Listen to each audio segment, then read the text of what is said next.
આજથી થોડાક દિવસ પહેલાં રાજકોટના રેસકોર્સ ગ્રાઉન્ડ ખાતે બાબા બાગેશ્વરનો દરબાર યોજાયો હતો ને આ દરબાર યોજાયા બાદ વિજ્ઞાન જાથા દ્વારા પડકાર પણ ફેંકવામાં આવ્યો હતો અને હવે આ મામલે પોલીસ ફરિયાદ પણ કરવામાં આવી છે.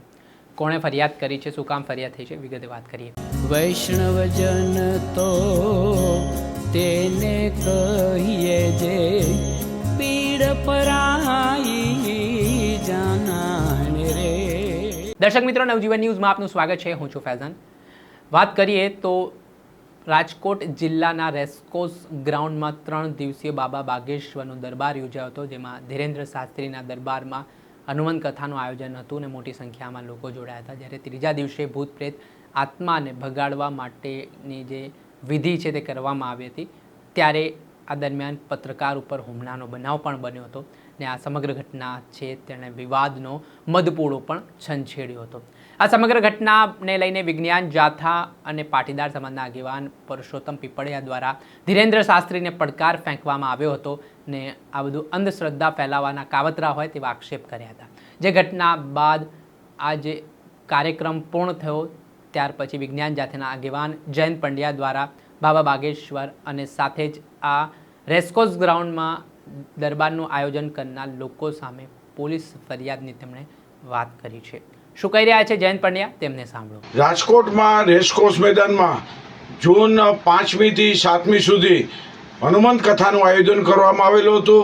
છેલ્લા દિવસે બાબા બાગેશ્વર અને આયોજકોની મિલીભગતના કારણે દિવ્ય દરબારમાં ધૂણતા હતા, કોઈને પ્રેતાત્મા બોલાવ્યા, એક સાથે 20 લોકો છે ધૂણવા માંડ્યા, અફરાતફરી મચી ગઈ, વાતાવરણ દોડાઈ ગયું, ભયનો માહોલ થઈ ગયો, ડરનો માહોલ થઈ ગયો અને પ્રેતાત્માને શાંત કરવા મારામારી પર ઉતરી ગયા, પત્રકાર ઉપર હુમલો કર્યો. આ બધી ઘટનાને વિજ્ઞાન જાથા વખોડે છે અને નિંદા કરે છે. વિજ્ઞાન જાથાએ ગઈકાલ તારીખ 8મીના રોજ પોલીસ કમિશનર અને પ્રનગર ઇન્સ્પેક્ટરને ગુનો દાખલ કરવા સંબંધી વિધિવત અરજી દાખલ કરી દીધી છે. આજ રોજ હાઈકોર્ટની અંદર સુઓ મોટો દાખલ કરવા માટેની પ્રક્રિયા હાથમાં લીધી છે. આયોજક મંગેશ દેસાઈ બે જવાબદારપૂર્વક નિવેદન આપે છે, અમે શું લોકોને ઇન્જેક્શન આપ્યા છે, આવું પણ વાહિયાત નિવેદન આપે છે અને એક પ્રકારનો પોતાનો બચાવ હોય તેવી ભૂમિકાને વાત કરે છે. ભારત અને વિશ્વના દેશોની અંદર લોકો નિંદા કરે છે કે ભારતના લોકોની માનસિકતા હજી 17મી સદી છે.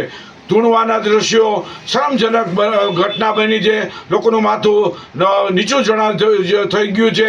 તો આ બધી પરિસ્થિતિની અંદર વિજ્ઞાન જાથાએ આ વખતે બાબા બાગેશ્વર ધીરેન્દ્ર શાસ્ત્રી ઉપર વગર લાયસન્સે ઉપચાર કરવો માનસિક બીમાર લોકોનો અને તે સંબંધી તેના ઉપર અલગ ગુનો દાખલ કરવો.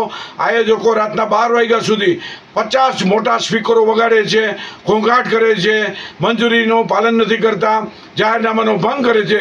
તે સંબંધી આયોજકોના તમામ સદસ્યો ઉપર પણ ગુનો દાખલ કરવાની પ્રક્રિયા હાથ લીધી છે.